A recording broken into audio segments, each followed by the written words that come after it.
بسم اللہ الرحمن الرحیم۔ میرے پیارے ناظرین اور سامعین، میں ہوں آپ کا بھائی حافظ وسیم محمد خان، اور یہ ہے آپ کا جانا پہچانا یوٹیوب چینل حافظ وسیع ٹی وی۔ بجٹ سربر ہے، کسان اپنا حصہ مانگنا چاہتا ہے اس کے اندر، تو کسان کے لیے کس کس چیزوں کی ضرورت ہے، اس کے لیے ہم نے آج ایک گریٹ ڈیبیٹ کا اہتمام کیا ہے، جس میں ہمارے ساتھ سیکرٹری جنرل کسان بورڈ جناب ڈاکٹر عبدالجبار خان صاحب یہاں موجود ہیں۔ ہمیشہ کسانوں کی رہنمائی کے لیے اور کسانوں کے حقوق کے لیے ہم انہیں آگے کی صف میں دیکھتے ہیں۔ دوسرے ہمارے مہمان جو پارٹیسپیٹ کر رہے ہیں اس ڈیبیٹ میں، حاجی ارشاد منڈ صاحب ہیں، جنگ کے پروگریسو فارمر ہیں، اور کسانوں کے لیے وہ ہمیشہ مدد کے لیے تیار رہتے ہیں۔ ضلع کونسل کے جو لائف سٹاک اور ایگریکلچر کی جو کمیٹی تھی اس کے وہ چیئرمین رہے ہیں۔ اس کے بعد ہمارے پاس ینگ ایگریکلچر گریجویٹ جنہوں نے ماسٹر ایگریکلچر اکنامکس میں کیا ہے،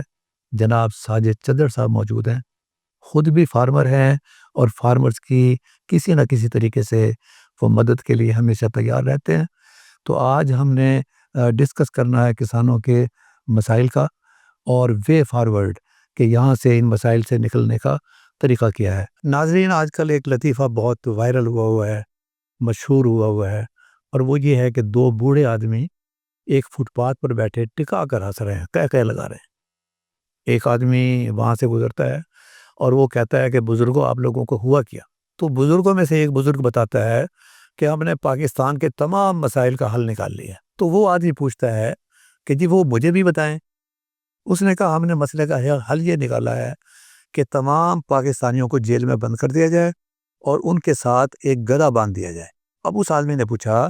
کہ تمام پاکستانیوں کو جیل میں بند کر دیا جائے، یہ تو میری سمجھ میں آ رہا ہے، لیکن گدھا وہاں کیا کرے گا؟ تو انہوں نے یہ سن کر پھر کیا کر گیا، اور اس نے کہا ہم یہی بات کہنا چاہتے ہیں کہ تمام کے تمام پاکستانیوں کو جو جیل میں ہوں گے ان کو اس بات کی فکر نہیں ہوگی کہ ہمیں جیل کیوں بھیجا گیا، انہیں اس بات کی فکر ہوگی کہ گدھا یہاں پر کیسے آیا۔ تو ہم لوگ نان ایشوز پر بات کرنے والے لوگ ہیں۔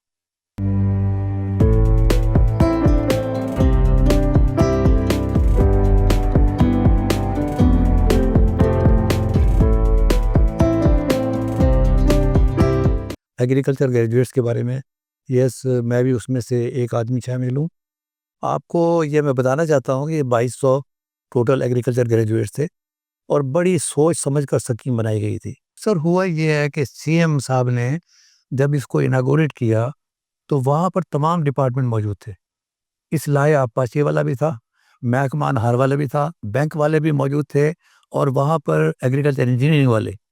یہ بھی موجود تھے، اور بتایا یہ گیا تھا کہ یہ جو آپ کو ٹیلے ٹیبے مل رہے ہیں وہ آباد لینڈ نہیں تھی، یہ جو ٹیلے ٹیبے مل رہے ہیں آپ کو بینک بھی قرضہ دے گا بغیر سود کے، یہ تمام ڈپارٹمنٹ آپ کے پیچھے ہوں گے۔ لیکن جو ہی وہ ختم ہوا تو اس کے بعد نہ سی ایم صاحب دوبارہ ملے، اور جب ہم بینک گئے تو انہوں نے کہا کہ بھائی صاحب آپ کے پاس تو ملکیتی حقوق ہی نہیں ہے۔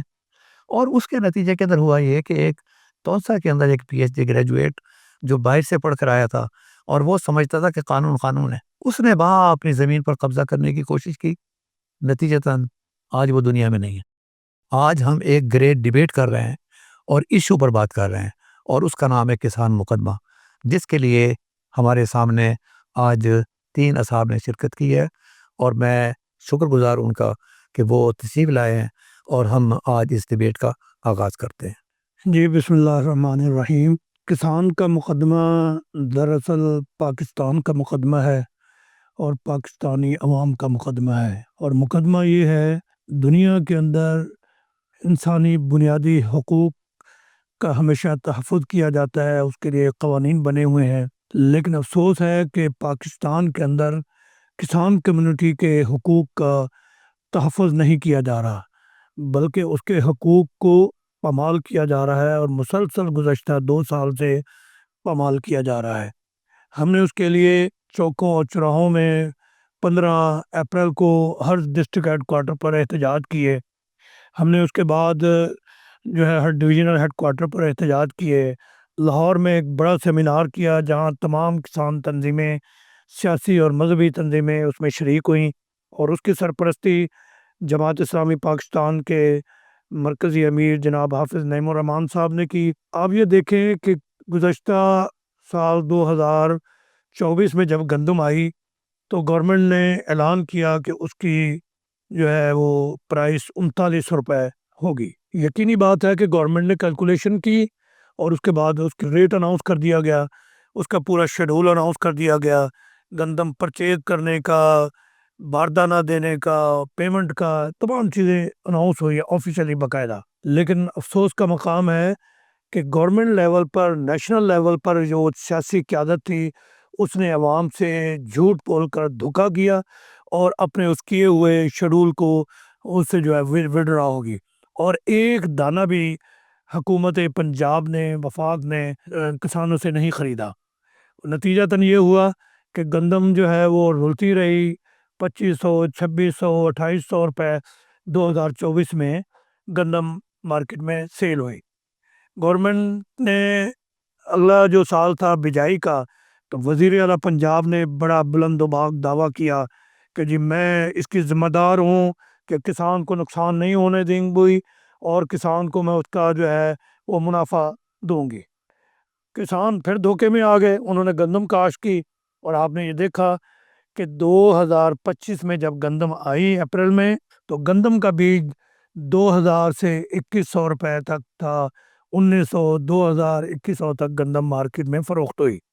اور نتیجتاً کیا ہوا، کسان بیچارہ پریشان، وہ جس چھوٹا کاشتکار جو گندم نہیں رکھ سکتا، جو سٹاک نہیں کر سکتا، وہ اپنی جگہ پہ پریشان ہوا۔ پھر گورنمنٹ نے لولی پاپ دیا کہ جی گورنمنٹ جو ہے گندم، کسان جو ہے اپنا گندم سٹور کرے، ہم انہیں اس کی سٹوریج پر جو ہے وہ 70% تک جو ہے وہ قرضہ حاصل کر سکے گا اور وہ 4-6 ماہ جو ہے گندم اپنی سٹور کرے۔ افسوس کا مقام ہے کہ گورنمنٹ نے پھر قوم کے ساتھ دھوکہ بازی کی، عوام کے ساتھ جھوٹ بولا۔ مجھے حیرت ہوتی ہے کہ یہ نیشنل لیول کی قیادت ہے کہ جو اپنی قوم کے ساتھ جھوٹ بولتے ہیں، اپنی قوم کو دھوکہ دیتے ہیں۔ آج تک، اس وقت تک گورنمنٹ نے سٹاک کرنے کے لیے، گندم کو سٹاک کرنے کے لیے سٹوریج کا کوئی انتظام نہیں کیا۔ کسی بینک کے ساتھ کوئی جو ہے اس کو انہیں شیڈول طے نہیں کیا کہ جو سٹاک کریں گے وہ کہاں پر کریں گے، کہ کون سے وہ جو ہے سٹوریج ہے جہاں پر کیا جائے گا، اور سٹوریج کرنے کے عوض میں کون سا بینک پیسے دے گا، آج تک بھی وہ طے نہیں ہوا۔ گورنمنٹ نے صرف کھوکھلے نعرے لگائے، نتیجتاً کسان بڑا پریشان ہوا، اور ہم نے بالآخر جو ہے کسان بورڈ پاکستان نے لاہور ہائی کورٹ میں ریٹ بھی دائر کی۔ اس پر پچھلی تاریخ میں گورنمنٹ ہائی کورٹ نے جو ہے گورنمنٹ آف پنجاب کو یہ ڈائریکشن جاری کی کہ وہ کسانوں کے ساتھ بیٹھیں اور اس مسئلے کا حل کریں۔ کسان کو کیوں برباد کیا جا رہا ہے، کیوں تباہ کیا جا رہا ہے، کیوں معاشی طور پر ختم کیا جا رہا ہے۔ ہماری میٹنگ ہوئی سیکرٹری صاحب سے، لیکن اس میٹنگ کا نتیجہ کچھ نہ ہوا، اور آج ہائی کورٹ میں، آج 3 جون کو ہائی کورٹ لاہور میں پیشی تھی، وہاں پھر جج صاحب نے یہ کہا ہے کہ آخر آپ کسان کو کیوں دیوار کے ساتھ لگا رہے ہیں، کیوں اسے برباد کر رہے ہیں، اور کیوں آپ اس بارے میں غیر سنجیدہ ہیں۔ انہوں نے 3 دن کا ٹائم دیا ہے کہ 3 دن کے اندر اندر وفاق اور صوبائی گورنمنٹ پنجاب اپنی تحریری رپورٹ پیش کرے۔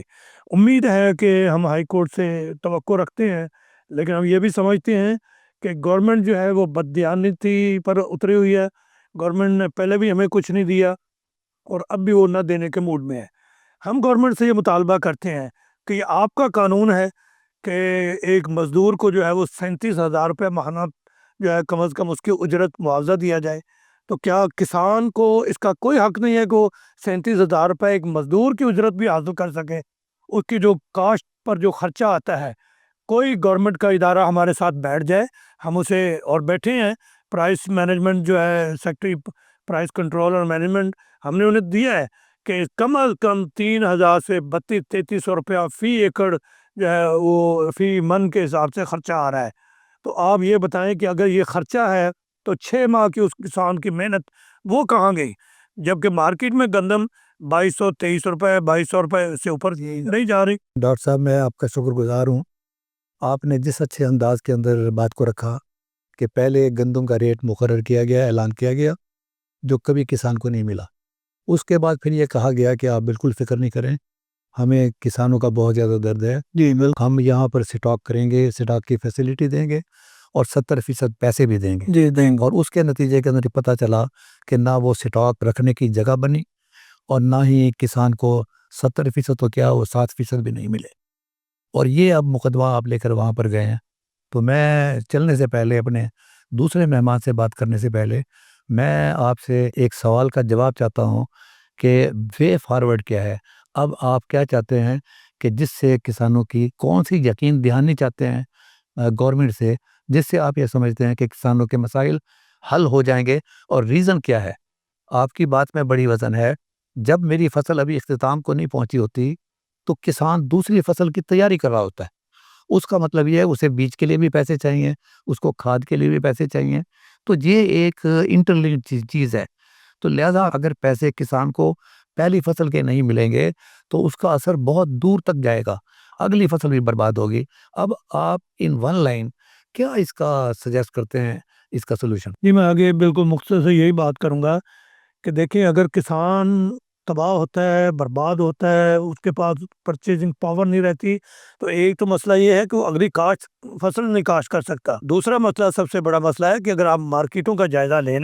کہیں بھی کسی مارکیٹ کا، کپڑے کی دکان کا، جویلری کا،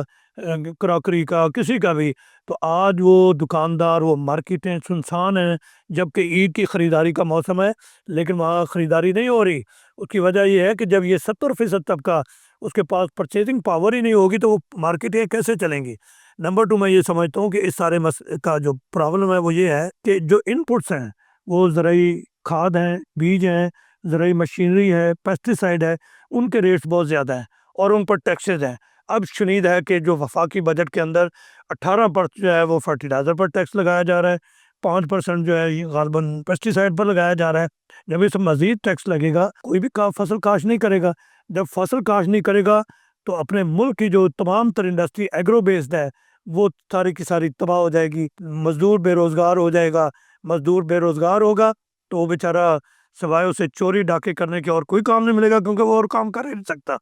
انڈسٹری بند ہو جائے گی، آپ کو تمام تر چیزیں امپورٹ کرنا پڑیں گی، آپ کا جو زر مبادلہ ہے وہ خرچ ہوگا، بجائے ہم زر مبادلہ لانے کے ہم پورے ملک کو ہی جو امن و امان اور سیکورٹی ہے، فوڈ سیکورٹی، اس کو داؤ پر لگا رہے ہیں۔ تو اس لیے ہم یہ کہتے ہیں کہ اس بجٹ کے اندر اس صرف جو ہے شہری آبادی یا انڈسٹریلسٹ یا سرمایہ دار کو مد نظر نہ رکھا جائے، اس 70% کسان کمیونٹی کو مد نظر رکھا جائے، اور اس کے لیے بھی بجٹ میں الوکیٹ کیا جائے کہ اس کی فصلیں جو جن چیزوں سے ان پٹس جو ہیں زرعی مداخل ہے ان کی قیمتیں کم کی جائیں، ان پر ٹیکسز کم کیے جائیں، تاکہ کسان بھی خوشحال ہو اور عام آدمی بھی جو ہے وہ خوشحال ہو، اسے بھی روزگار ملا۔ جزاک اللہ ڈاکٹر صاحب، آپ کا مطلب یہ ہے کہ اگر گورنمنٹ فرٹیلائزر پر ٹیکس لگاتی ہے، مزید پیسٹی سائڈ پہ مزید ٹیکس لگاتی ہے، اس کا مطلب یہ ہے کہ وہ انڈسٹریز پہ یا بزنس مین پہ ٹیکس نہیں لگا رہی، یہ الٹیمیٹلی یہ کسان کو دینے پڑیں گے۔ تو یہ کسان کے اندر جو تھوڑا بہت خون رہ گیا ہے کہ اس کو نچوڑنے کی ایک اور کوشش ہوگی، اور اس کے نتیجے میں موت واقع ہوگی۔ تھینک یو ویری مچ جی حاجی ارشاد منڈ صاحب۔ سر میں آج کے اس پروگرام کے اندر آپ کو خوش آمدید کہتے ہوئے میں آپ سے پوچھتا ہوں کہ جس صورتحال جو ڈاکٹر عبدالجبار خان صاحب نے بیان فرمائی ہے، اس صورتحال کے اندر کسان کی بہتری کے لیے آپ کیا سمجھتے ہیں؟ جو باتیں انہوں نے کر دی ہیں ہم نے ان کو دہرانا نہیں ہے۔ آپ کے نزدیک کسان کی صورتحال، معاشی صورتحال وہ کس طرح بہتر ہو سکتی ہے؟ گورنمنٹ نے جگہ جگہ ادارے بنائے ہوئے ہیں، ایگریکلچر کے ادارے ہیں، لائف اسٹاک کے ادارے ہیں، فارسٹری کے ادارے ہیں، اور پھر بھی آپ لوگ یہ شکوہ کرتے ہیں کہ ہمارے لیے کچھ نہیں ہو رہا ہے۔ تو ذرا آپ چونکہ فیلڈ میں رہنے والے آدمی ہیں، خود آپ ایک اچھے کسان ہیں، تو آپ اس کا کیا تجزیہ کرتے ہیں اور کیا سجیسٹ کرتے ہیں کہ حالات بہتری کی طرف جائیں؟ بسم اللہ الرحمن الرحیم۔ حافظ صاحب، ہم آپ کے مشکور ہیں کہ آپ نے اس ایک اہم موضوع پر ڈسکس کرنے کے لیے، اور اس کے کسان جو کہ ہماری معیشت کی ریڑھ کی ہڈی ہے، اس کے مسائل کو حل کرنے کے لیے ہم سے تجویزیں طلب کی ہیں، تو آپ نے موقع فراہم کیا ہے کہ آپ کی وساطت سے ہم ان کے مسائل کے لیے ڈسکس کر سکیں۔ تو میں گزارش کرتا ہوں جی، کیونکہ ہم فیلڈ کے لوگ ہیں، پریکٹیکلی کاشتکار ہیں، ہم جانتے ہیں کہ اصل میں کاشتکار کے مسائل کیا ہیں۔ اصل میں مسائل کاشتکار کے یہ ہیں کہ یہ جو ایک ہر گورنمنٹ بھی کہتی ہے اور ہر نیا آنے والا اور آخر جانے والا بھی یہ کہتا ہے کہ پاکستان کی معیشت کا دار و مدار جو ہے زراعت پر ہے،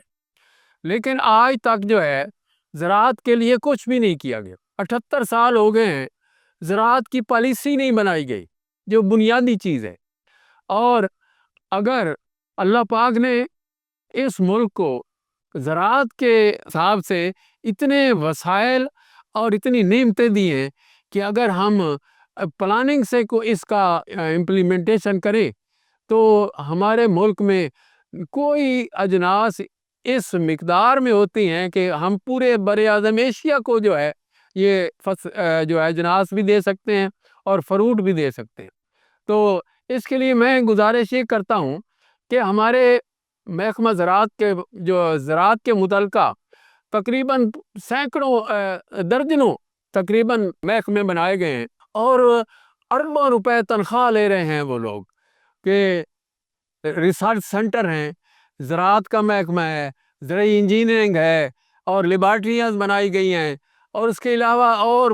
زرعی بینک ہے، اور اس کے لیے سپلائی کا محکمہ ہے، پاسکو ہے، فوڈ ہے، مارکیٹ کمیٹیاں ہیں، اتنے محکمے ہیں اور کوئی محکمہ اپنا کام نہیں کر رہا، خلا آپاشی ہے، اور اتنے محکمے ہیں کہ گنے بھی نہیں جا سکتے۔ لیکن ان سے پوچھیں میں تمہارا کام کیا ہے تو انہیں بھی نہیں پتا کہ ہم نے کرنا کیا ہے، اربوں روپے تنخواہ لے رہے ہیں۔ اور پھر یہ اگر میں کہتا ہوں کہ اگر سارے یہ محکمے جو ہیں یہ اپنا اپنا کام کرنا شروع کر دیں، کہ محکمہ زراعت جو ہے وہ جا کر کھیتوں میں جا کر کاشتکار کی پلاننگ کرے، کہ اس کا جتنا رقبہ ہے اس کو پلان کرے کہ تم نے اتنے ایکڑ گندم کاشت کرنی ہے، اتنے ایکڑ جو ہے گنا کاشت کرنا ہے، اتنے ایکڑ رائس کاشت کرنا ہے، اتنے باغ ہونا چاہیے، اتنی سبزی ہونی چاہیے، یہ ساری پلاننگ کے ساتھ جو ہے، اور یہ محکمہ زراعت کا فرض ہے اور اسی چیز کی وہ تنخواہ لے رہے ہیں۔ لیکن جو ہے فیلڈ میں کوئی نہیں جاتا، وہ ایئر کنڈیشن کمروں میں زراعت کا محکمہ ہے اور ایئر کنڈیشن کمروں میں بیٹھ کر اپنی فرضی پلاننگ کر رہے ہیں، اور وہاں فیلڈ میں کوئی نہیں جاتا۔ تو اگر یہ لوگ محکمہ زراعت والے جا کر اس کی رہنمائی کریں کاشتکار کی جو کہ ان پڑھ ہے، اسے کوئی پتہ ہی نہیں، اور جدید فارمولے آ چکے ہیں کاشتکاری کو، یہ نئے نئے جو فارمولے آ چکے ہیں، ان کو بھی یہاں پر ہمارے پاس کوئی نہ کوئی ذریعہ ہے، نہ کوئی ہمارے پاس اس قسم کا ہے بنایا گیا ہے فیلڈ میں کہ ان کو آگاہ کیا جائے کاشتکاروں کو۔ جو محکمہ زراعت ہے یہ جا کر پلاننگ کرے کہ تم نے کیسے کیسے کاشت کرنی ہے، اور ان کے زرعی انجینئرنگ کا محکمہ ہے، اس کے پاس مشینری ہے پوری، وہ ان کو جو ہے ان کی زمین کو پلین کرنے کے لیے، پھر اس کے جو ہے ان کو تیار کرنے کے لیے اس کا جو ہے وہ امداد کرے۔ زرعی بینک جو ہے وہ بلا سود قرضے دے، اور مارکیٹ کمیٹی والے جو ہیں جب وہ اس کی فصل تیار ہو جائے تو پھر اس کے بعد فوڈ والے، پاسکو والے، جو مارکیٹ کمیٹی والے اس کی فصل کو خرید کرے، اور پھر اس کو خرید کر جو ہے یہ گورنمنٹ کا یہ فرض ہے، حکومت ملک کی حکومت کا یہ فرض ہے کہ خوراک کا انتظام کرے، اس کو رکھنے کے لیے، اس کو باہر سے منگانے کے لیے، باہر بھیجنے کے لیے، یہ گورنمنٹ کا کام ہے۔ اور پھر اگر ہماری جو ہے اجناس اور فروٹ جو ہیں ان کی کوالٹی اور کوانٹٹی اس درجے کی ہے کہ اگر ہم اس کو دنیا میں بھیجیں تو ہمارے پاس اتنے پیسے ہم زر و مادرہ کما سکتے ہیں کہ ہمارا ملک تو اونچے سے اونچا چلا جائے۔ تو حاجی صاحب، آپ کا ساری بات کا لب لباب یہ ہے کہ یہ تمام تر محکمہ جات کے باوجود اور یہ اتنے اربوں روپے خرچ کرنے کے باوجود جو کسان ایک گاؤں میں بیٹھا ہوا ہے اس کو ان تمام محکموں کا کوئی فائدہ نہیں ہے، اس لیے کہ ایک تو یہ لوگ ساری کارروائی ایئر کنڈیشن کمروں میں بیٹھ کے کرتے ہیں اور کسان تک نہیں پہنچتے۔ تو آپ کا کہنا یہ ہے کہ جو بھی کچھ گورنمنٹ خرچ کر رہی ہے یہ کسان تک پہنچنا چاہیے، یہی ہے؟ جی جی۔ اچھا، اب جو یہاں اتوار بازار اور منگل بازار اور جمعہ بازار، وہاں پر یہ آپ کو ایگریکلچر گریجویٹ اور لائف اسٹاک گریجویٹ ڈاکٹر ہی نظر آتے ہیں۔ اس کا مطلب یہ ہے کہ شاید گورنمنٹ نے بھی سمجھ رکھا ہے کہ نکمے آدمی ہیں،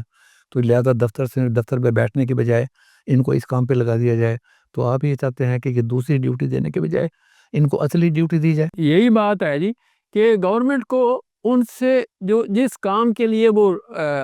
تنخواہ لے رہے ہیں وہ کام ان سے لینا چاہیے، اور ہماری ایڈمنسٹریشن بھی وہ ہو کہ ایک زرعی صوبہ ہے، اس کا وزیر اعلیٰ جو ہے اس کو پتہ ہی نہیں ہے کہ کاشتکاری ہوتی کیا ہے، تو اس کو لوگوں سے کو وہ رہنمائی کیسے دے گا اور محکموں سے کام کیسے لے گا؟ تو یہ ہے سابے لوگ جو ہیں وہ کوالیفائڈ لوگ جو ہیں ہمارے پاس، اور الحمدللہ ہمارے ملک میں اتنا جو ہے نا جی اللہ پاک نے صلاحیتیں دی ہیں کہ ہمارے ایگریکلچر کے یہ زرعی یونیورسٹی فیصل آباد کے پڑھے ہوئے گریجویٹ جو ہیں باہرلے ملکوں میں جا کر انہوں نے مصر میں تو پورے صحرا کو جو ہے انہوں نے ایگریکلچر بنا دیا، تو لیکن ہمارے ملک میں جو ہے ان کو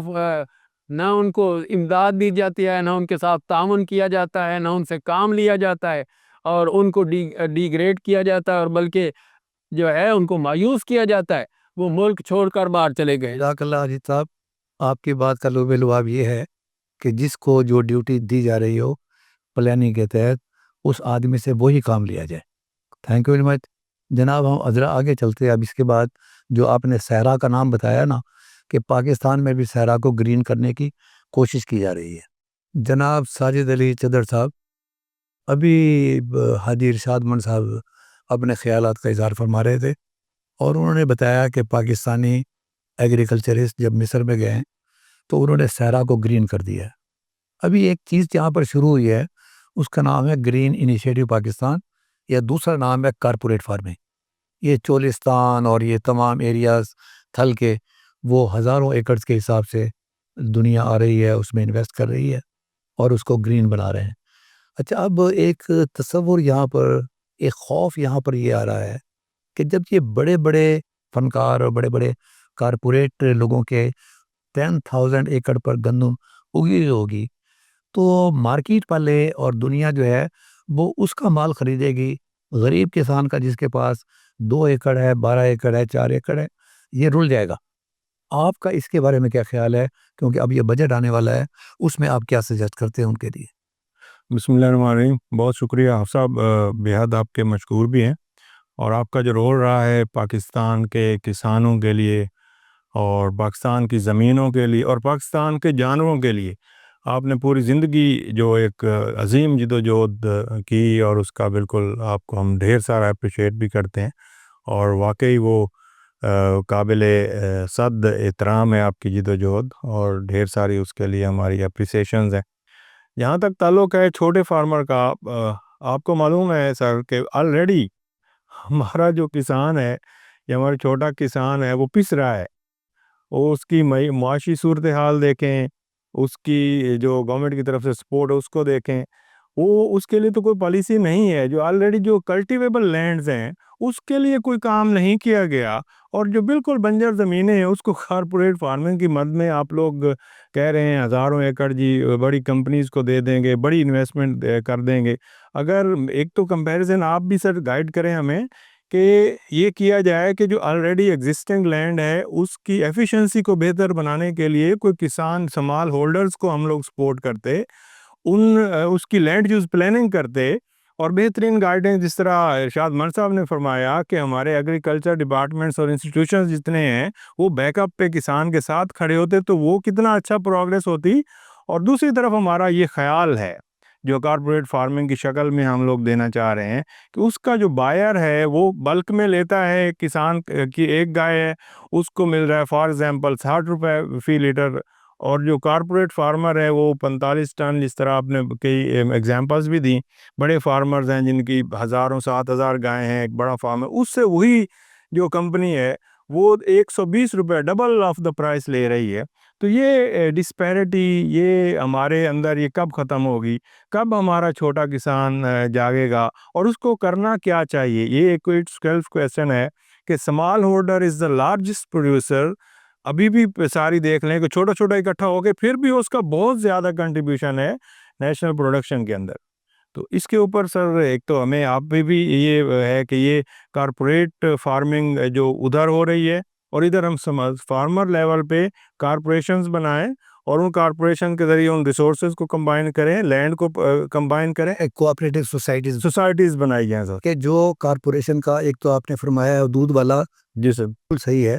نشاط ڈیریز کو جو ریٹ ملتا ہے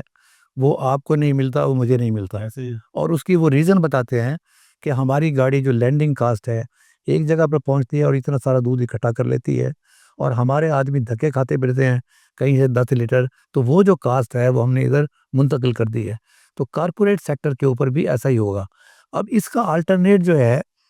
اور یہ شروع ہو چکا ہے, یہ چولستان کے اندر 1000 ایکڑ والا تو غریب آدمی ہے. جس آدمی کے پاس 1000 ایکڑ ادھر ہے, جو ابھی یہ نیا کارپوریٹ سیکٹر شروع ہوا ہے, وہ غریب ہے بالکل اس طرح جس طرح ہمارے گاؤں کے اندر 2.5 ایکڑ والا غریب سمجھا جاتا ہے. ادروائز تو وہاں پر 5000 اور 10,000 والے کارپوریٹ فارمرز ہیں. اب اس کا مقابلہ جو ہے, جیسے آپ نے فرمایا کوآپریٹو سوسائٹیز کے ذریعے ہو, تو آپ یہ سجیسٹ کرتے ہیں کہ گورنمنٹ رورل ڈیولپمنٹ کے لیے کوآپریٹو سوسائٹی کا اجرا کرے, کیونکہ آفیشیلی کوآپریٹو سوسائٹی پچھلے جو زمانے کے اندر جو فراڈ ہوئے تھے اس کی بنیاد پر اس کی رجسٹریشن بند کر دی تھی. لیکن یہ جو کوآپریٹو سوسائٹیز ہوں گی, یہ کسی ایریا کے اندر ایک کوآپریٹو سوسائٹی ہوگی, سارے کسان اپنے تمام ریسورسز کو اکٹھا کر کے کارپوریٹ سیکٹر کا مقابلہ کریں گے. ایم آئی رائٹ؟ بڑی آسانی سے کر سکتے ہیں سر, اور فارم ٹو مارکیٹ ایکسیس دی جائے ان کو وہاں پر پروسیسنگ اور سٹوریج فیسلٹیز اگر پرووائڈ کر دی جائیں, اور سب سے بڑی بات یہ ہے کہ ان کو فائنینشیل سپورٹ ہو انٹرسٹ فری, تو یہ انقلاب آ سکتا ہے ایگریکلچر کا. اور second last but not the least, یہ جو کارپوریٹ فارمنگ کی بات ہو رہی ہے, ایگریکلچر گریجویٹ جو کہ میں خود زرعی یونیورسٹی سے پڑھا ہوں,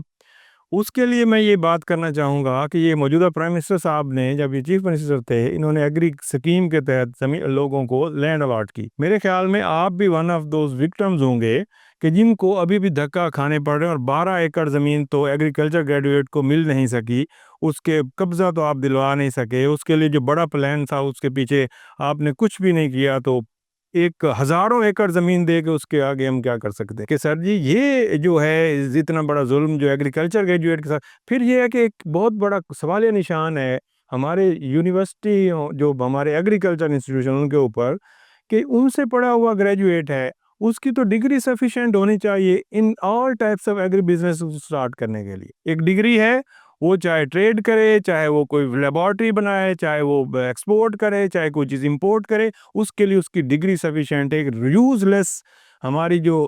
ادھر قانون اور یہ سرٹیفکیٹس اور این او سیز کے چکروں میں ڈال کے بزنس کو کی راہ میں رکاوٹیں ڈالی گئی ہیں. پاکستان ایک ایگریکلچر اکانومی ہے, اور اس اکانومی کے لیے کچھ بھی نہیں کیا جا رہا, اور باقی تمام سیکٹرز آپ کو پتہ ہے جس کے لیے میجر روپیہ بھی خرچ ہو رہا ہے, اور کسانوں کی کہیں پہ بھی کوئی سنوائی نہیں. جو آپ نے ایگریرینس کے بارے میں بات کی ہے, ایگریکلچر گریجویٹس کے بارے میں, یس میں بھی اس میں سے ایک آدمی شامل ہوں. آپ کو یہ میں بتانا چاہتا ہوں کہ یہ 2200 ٹوٹل ایگریکلچر گریجویٹس تھے, اور بڑی سوچ سمجھ کر اسکیم بنائی گئی تھی. اس میں فارسٹری کے گریجویٹ تھے, لائف سٹاک کے گریجویٹ تھے, اور ایگریکلچر گریجویٹ تھے. مقصد یہ تھا کہ اگر آپ ویٹرنری ڈاکٹر ہیں اور آپ کو ایک ایریا کے اندر کوئی رقبہ الاٹ ہوا ہے, تو اس ایریا کے تمام لوگوں کو آپ کی موجودگی کا فائدہ پہنچے گا. اور اگر میں ایگریکلچر والا ہوں, اس علاقے کے تمام لوگوں کو مجھ سے مفت فائدہ ہوگا. یہ پوائنٹ تھا سر جو میں آپ سے اس کے اوپر مزید بھی انپٹ, کہ نوجوانوں کی پرائورٹی نہیں رہ گئی کہ وہ ایگریکلچر کو ایز اے پروفیشن اڈاپٹ کریں. وہ اپنے ملک سے باہر نکلنا چاہ رہے ہیں, وہاں وہ آپ سمجھ لیں کہ وہ ایک ڈیلیوری بوائے کا کام کرنا تو پریفر کر رہا ہے, لیکن اتنا پیارا اور اچھا پروفیشن جو اچھی بھلی زمین اس کے پاس ہے, وہ اس کو اڈاپٹ کرنا نہیں چاہ رہا ہے. تو یہ دیکھیں نا سر, ایک کسان ہمارے ملک سے کیا کما رہا ہے, اور نوجوان کی پرائورٹی نہیں رہی. اور یہ جو اس کے پیچھے سائنس تھی کہ ایک ایگریکلچر گریجویٹ اگر اچھی فارمنگ اپنے ایریا میں کر رہا ہو, تو کسانوں کے اندر یہ جبلت پائی جاتی ہے کہ جس ایکڑ کی بہترین پیداوار دیکھتے ہیں, اگلے سال وہ وہی بیج بھی استعمال کرتے ہیں, وہی کھاد بھی استعمال کرتے ہیں, وہی پانی بھی روٹیشن بھی وہی استعمال. اکثر ہوا یہ ہے کہ سی ایم صاحب نے جب اس کو اناگوریٹ کیا تو وہاں پر تمام ڈپارٹمنٹ موجود تھے. اصلاح آبپاشی والا بھی تھا, محکمہ انہار والا بھی تھا, بینک والے بھی موجود تھے, اور وہاں پر ایگریکلچر انجینئرنگ والے یہ بھی موجود تھے. اور بتایا یہ گیا تھا کہ یہ جو آپ کو ٹیلے ٹیبے مل رہے ہیں وہ آباد لینڈ نہیں تھی. یہ جو ٹیلے ٹیبے مل رہے ہیں آپ کو بینک بھی قرضہ دے گا بغیر سود کے, یہ تمام ڈپارٹمنٹ آپ کے پیچھے ہوں گے. لیکن جو ہی وہ ختم ہوا تو اس کے بعد نہ سی ایم صاحب دوبارہ ملے، اور جب ہم بینک گئے تو انہوں نے کہا کہ بھائی صاحب آپ کے پاس تو ملکیتی حقوق ہی نہیں ہے. اور اس کے نتیجے کے اندر ہوا یہ کہ ایک توسا کے اندر ایک پی ایچ ڈی گریجویٹ جو باہر سے پڑھ کر آیا تھا اور وہ سمجھتا تھا کہ قانون قانون ہے، اس نے وہاں اپنی زمین پر قبضہ کرنے کی کوشش کی، نتیجتاً آج وہ دنیا میں نہیں ہے. اب میری اپنی کیفیت یہ ہے کہ یہ تمام پیسے خرچ کرنے کے بعد میں نے اس کام کو چھوڑ دیا. میں بھول گیا کہ مجھے کوئی 12 ایکڑ کبھی الاٹ ہوئی تھی. تو اب مجھے ایسا لگ رہا ہے کہ کسانوں کو خود بھی یہ کوآپریٹو سوسائٹیز بنانی چاہیے، اور گورنمنٹ کو اس طرف خاص طور پر توجہ دینی چاہیے تاکہ پر ایکڑ پروڈکٹیوٹی ہمیشہ اس آدمی کی بڑھتی ہے جس کا رقبہ کم ہو. جتنا رقبہ زیادہ ہوتا جاتا ہے اوسط کم ہوتی جاتی ہے. تو لہٰذا انہیں یہی چراغ جلیں گے تو روشنی ہوگی. تو میں آپ کا سر شکریہ ادا کرتا ہوں. اس کا کوئی ماڈل جو ہے ہم اگلے کسی پروگرام میں ڈسکس کریں گے کہ کسی یونین کونسل پہ کسی گاؤں کے اندر ہم کوئی ایسا اس قسم کا ایک ماڈل لا کر دکھائیں، اور اگر چیف منسٹر ہمیں موقع دیتی ہیں تو یہ پروگرام ہم ان کے سامنے بھی پیش کر سکتے ہیں، اور اس کو کسی ایک جگہ سے کچھ ڈسٹرکٹ سے اس کو شروع کیا جائے اور اس کے بعد اس کی کامیابی کی بنیاد پر اس کو ریپلیکیٹ کیا جائے. تو میں اپنے آج کے مہمانوں کا شکریہ ادا کرنا چاہتا ہوں، لیکن ایک بات میں اپنے گورنمنٹ کے جو ہمارے پالیسی میکرز ہیں ان سے میں یہ بات کرنا چاہتا ہوں کہ کسان اس ملک میں خسارے کا حصے دار ہے. جب فائدہ ہوتا ہے تو کسان کبھی یاد نہیں رہتا، لیکن جب مشکل میں حکومت یا ملک ہوتا ہے اس وقت کسان کو یاد کیا جاتا ہے کہ جب آئی ایم ایف کا یہ ہمارے اوپر پریشر ہے، پیسے ہمارے پاس نہیں ہیں، گھر کر کے ادھار دینا ہے، لہذا قربانی چاہیے. اب یہ قربانی صرف کسان سے نہیں، پھر پورا ملک دے. اور جسے کہتے ہیں نا کہ اگر انصاف ہو رہا ہے تو انصاف ہوتا ہوئے بھی نظر آئے. میں اس پروگرام پہ اپنے ڈاکٹر عبدالجبار خان صاحب کا، جناب ساجد علی چھدر صاحب کا اور حاجی ارشاد من صاحب کا شکریہ ادا کرتا ہوں، اور انشاءاللہ تعالی آئندہ پھر کسی پروگرام میں آپ کے سامنے حاضر ہوتے ہیں. وما علینا الا البلاغ المبین.